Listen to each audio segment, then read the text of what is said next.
Do you want to change the text on your booth in Please Donate on Roblox on your PC?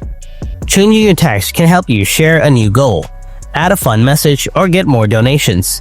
In this video, I'll show you how you can change the text on your booth in Please Donate on Roblox on your PC. So let's get started. Open any browser you like, then go to roblox.com. Now in the search bar, type Please Donate and click on the one with the most ratings. Once you are in the game, go to any unclaimed booth. Press and hold the E on your keyboard to claim the booth. Again, press E to edit the booth. Now click on the pen icon beside the text option. Now here, type anything you like and click on Set Text.